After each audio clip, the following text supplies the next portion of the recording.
Ladies and gentlemen, Yeah.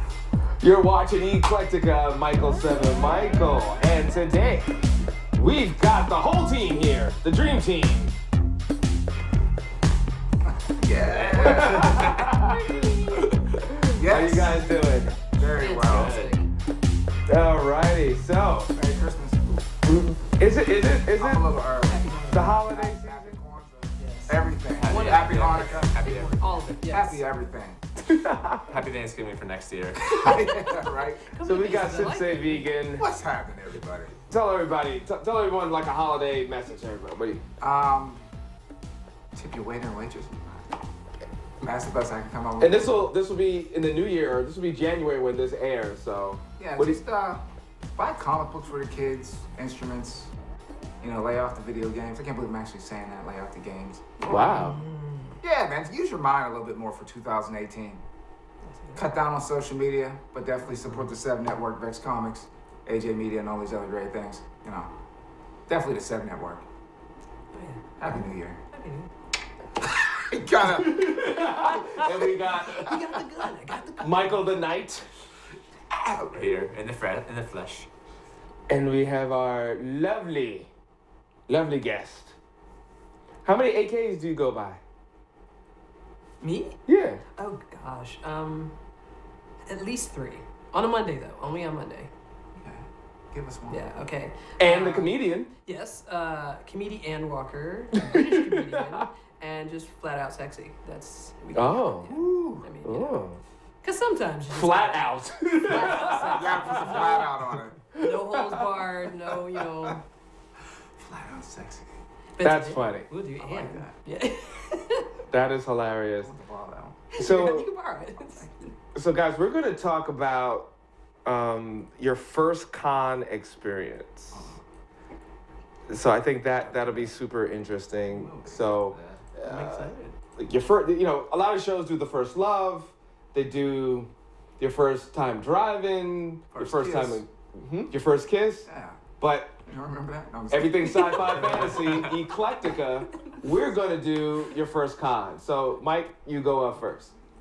My first con was the Fort Hamilton Comic Con.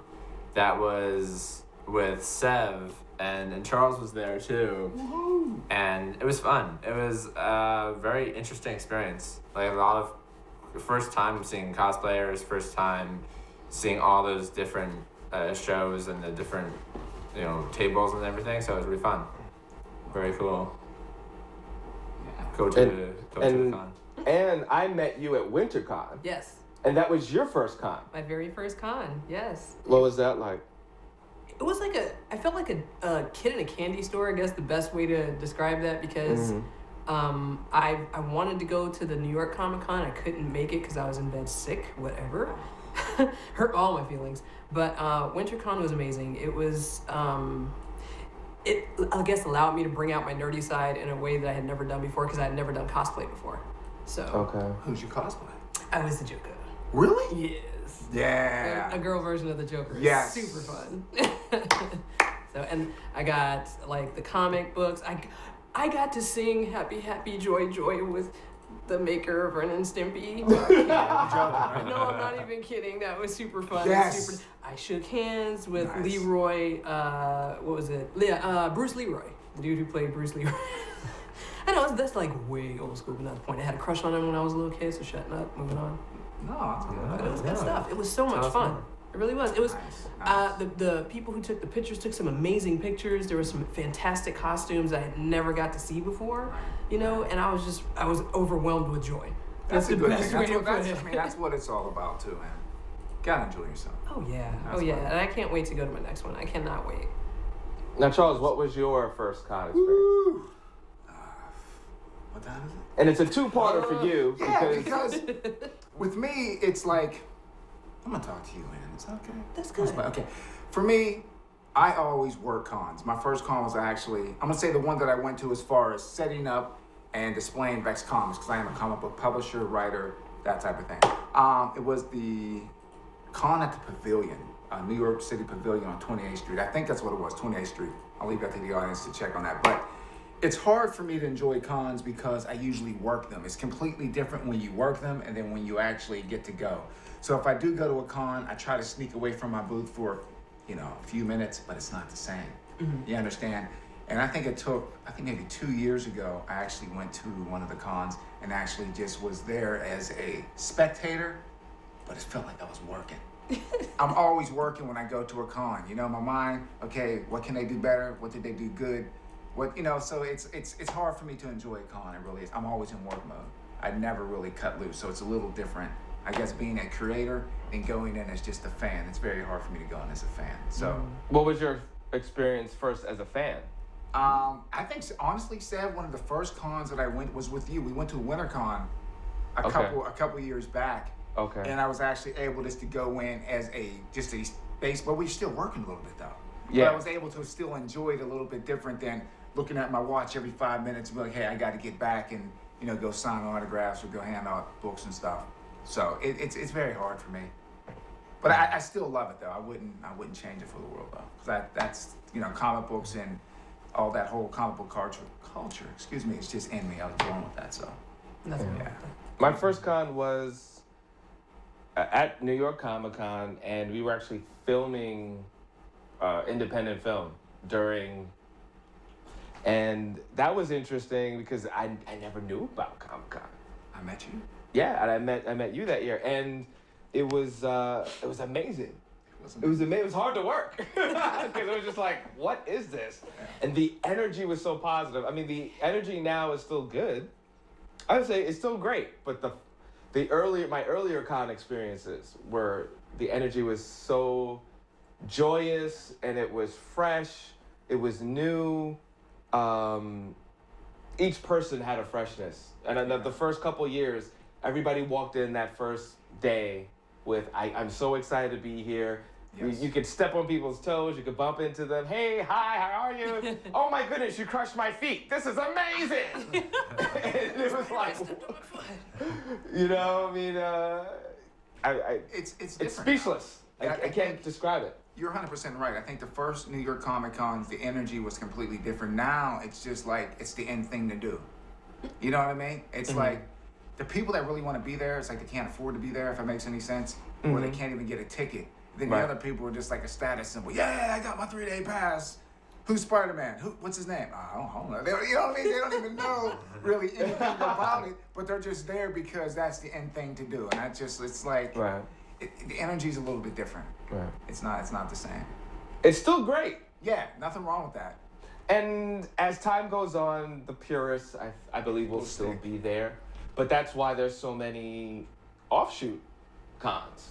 Yes. To make up for that excitement, or should I say, business-wise, they just want to capitalize on the excitement. And everybody has a niche. We're for this, we're for that, we're for this group, we're for that group. So it's interesting. Yeah. It's interesting. Where do you think comic book conventions are gonna go?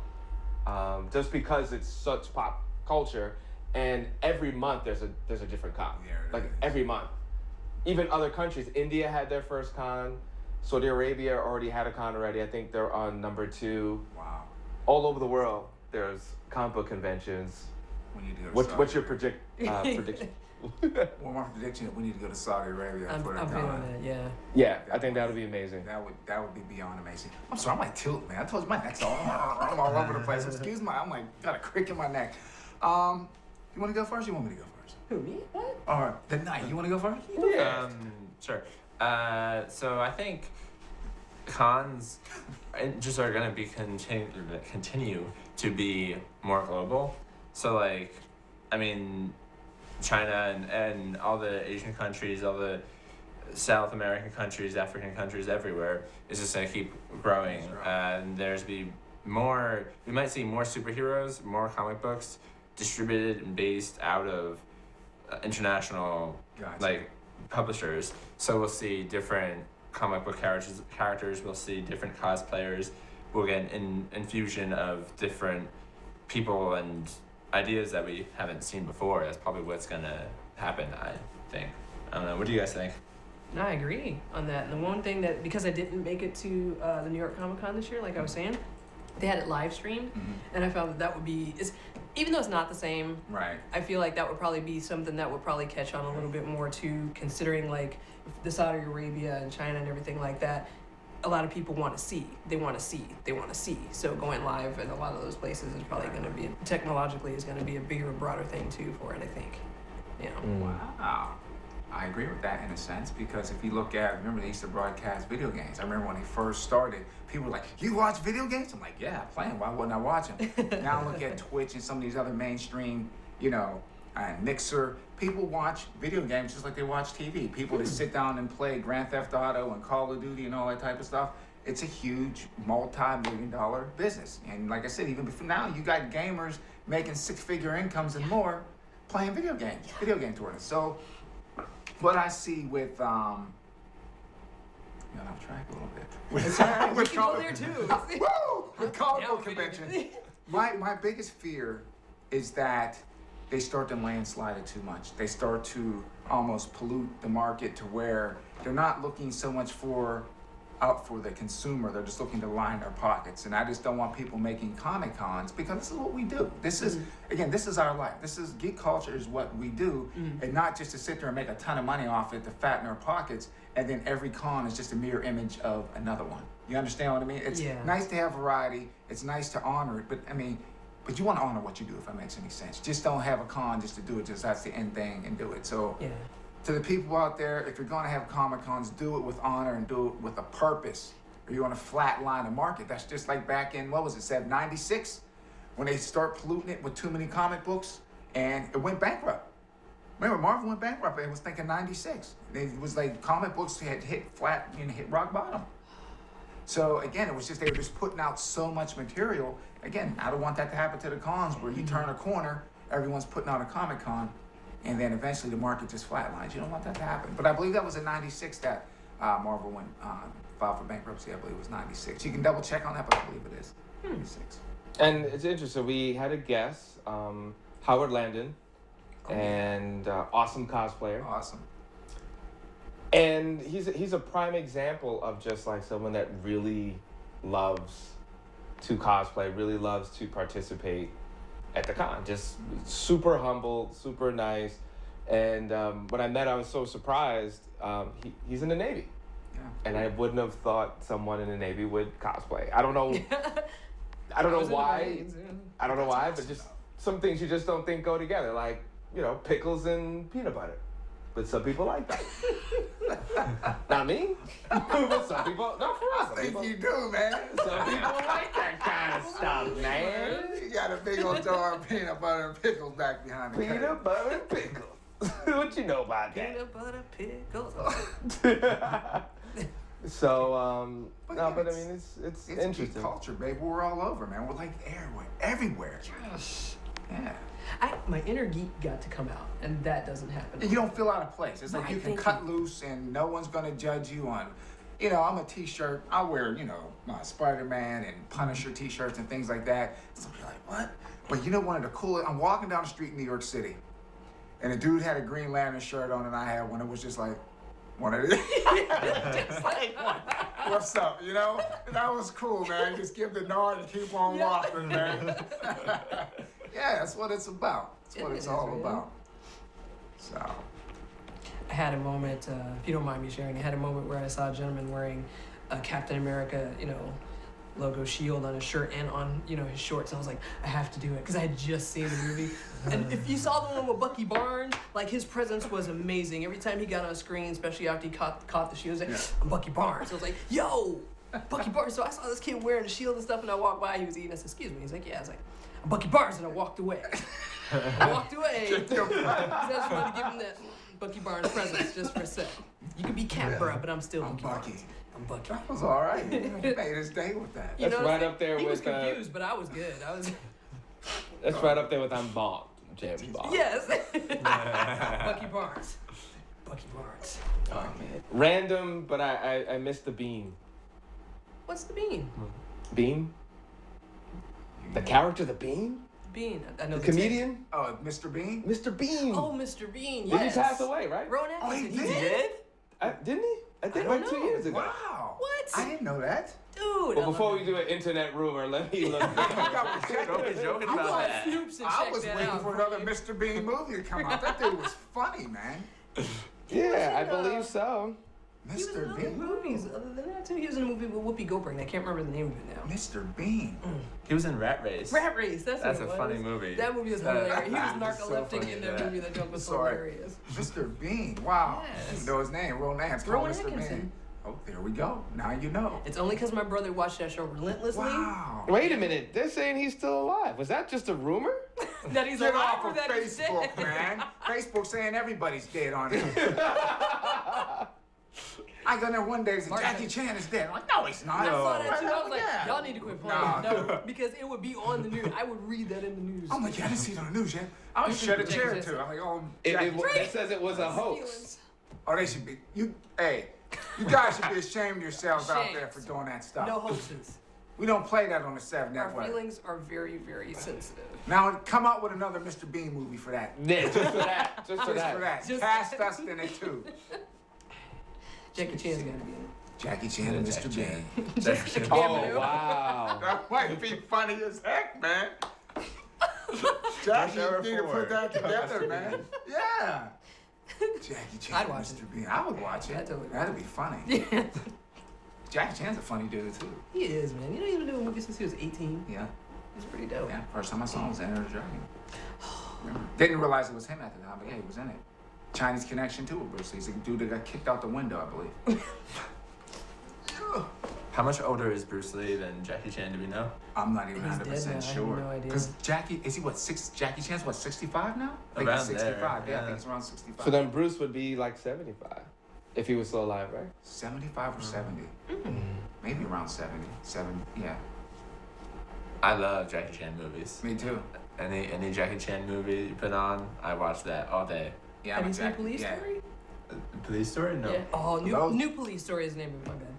But it's good. Those police stories are nice. Those are good movies. And with Michelle Yeoh too. I love her. Super dope. Michelle Yeoh. Yo, Michelle Yeoh. Yo. Love me some Michelle Yeoh, man. She can sing her Yo, thumping, man. she is super, super Yeah, dope. yeah, she don't get enough credit, man. I'm saying her and Gong Li, no. Nope. Wow. Zhang Zi. Oh, I do want to say something though to you. You said you cosplayed the Joker, right? Yes. Hands down, one of the best cosplay costumes I've ever seen was a female Joker back in Pittsburgh. Okay. I did a Pittsburgh con. That was years back. She came. I was like, what? Unbelievable. I didn't get to see yours, but I'm just saying that was probably the best cosplay that I've ever seen was the female Joker. She Nice. laid that thing out. Nice. Yes. Sweet. Now, Yeah. which Joker was she? Because there's a lot of Jokers. to pull from. She had the full, like the suit, the purple suit. I say the classy style Joker. You know what I mean? Almost like the Batman, the Batman 89 cross one? Yeah, the cross between no, like the Joker that you would see on the TV show, that one, and like the Jack Nicholson Joker combined together. So it was like the classy one, man. I'll never forget that. I didn't have a camera or anything, but she laid that thing out. Nice. Yeah, very nice. That's one of my favorite cosplays. Yeah. If you had a dream person Mm-hmm. that you guys could meet at a con, who would it be? Dream person. And it can be from anything dealing with geek media, right? Yep. Wow. Harry Potter? I would want to meet Harry Potter. The actor. No. That Wait, plays- wait. Are you talking about the actor or you were talking about the character? Hello, good night. All right, so you know what? Let's go with a real person and then a fantasy person. Dude, but I like that. Yeah, no. Keep that. You didn't specify that. No, you didn't. Good point. Good point. Incredible Hulk. No, he's not. I need some time then. Well, that's kind of tough. Oh, it is. That would be tough. Oh, for me, I know one person I would definitely like to meet No. because I think he set it off. Spider-Man, I always say Spider-Man's always my favorite character. Right. And I think the guy that made Spider-Man to who he is today is Todd McFarlane. I would like to meet that dude one day. Oh, okay. Yeah, dude, I just love what he did with Spider-Man. I don't think Spider-Man would be where he is today if it wasn't for him. Yeah. I'd like to meet him. Interesting. Yeah. I don't know if I'm sorry. I don't know if it would be like on a like a crazy fan level, you know? Oh my god, one of those types of things. I'm talking like to sit down. Yeah, dude, where do you get your inspiration to draw that type of thing? You know what I mean? Just to sit down and kind of creator to creator, that type of thing. But I admire that dude's work. I really do. So not Seth. I like Seth MacFarlane. Is it Seth MacFarlane? The dude, Family Guy? Yeah, I like him too. I think that dude's freaking hilarious, man. But I would go with Todd McFarlane. That's my one. Okay. I'm going with Tom Huddleston. I like him as Loki. I think he's freaking dope. Yeah, he makes a good look. You know, I don't know, it's kind of whatever. That's my dude. I don't care. But if I had a fantasy person to meet, and I know this is like, I don't care in my own head, Angela Bassett as Storm. Just, yeah. So her cosplaying Storm, and wow, interesting. Wow. Yeah. In character, you know what I mean? In character. Angela Bassett's Angela Bassett. I do like it. Either way, I'm a as huge Storm, fan. I'd probably pass it. Angela I Bassett. probably would. I'd say Robert Kirkman. Robert Kirkman for just like how like what you're saying, Charles, like creative discussion, creator to creator, and just pick his brain about that, and you got to see how he went about like creating the ideas and then going on and then launching based on them. Yeah, that's the thing. I think some of these guys, when you meet them, that's how they sort of want to interact with you. Not so much like, oh, I feel autograph, please. They hear that a million times. I'm just about the work, man. What made you come up with just some of this, how you drew? Because I mean, his stuff was sort of unconventional. McFarlane, when he was doing it, you know what I mean? Like those crazy Spider-Man poses. It's just just the way he thinks and does stuff. And then with Spawn and everything. So yeah, Nice. See, I feel that way about comedy. Cosplay is and that sort of thing is more my geekdom. It's like, oh my god, it's oh my god, it's oh my god. I'm very much a little kid when it comes to that stuff because I had to keep it suppressed for so long. But comedy, I'm just like, all right, I met you and I've met you. I appreciate your work. How do you go about, you know, or we're doing this and I love to see this, you know, that kind of thing, that kind of conversation. But anything outside of comedy is all play for me. And I know it's like, weird, is comedy serious? I'm like, no, it's not serious, but the more funner, I want to say funner. Yeah, I'll say funner. Yeah, the more I'm an adult. We can do funner. The more funner thing, you know, is being dressed up and getting to do something that I wouldn't normally do. Exactly. I think.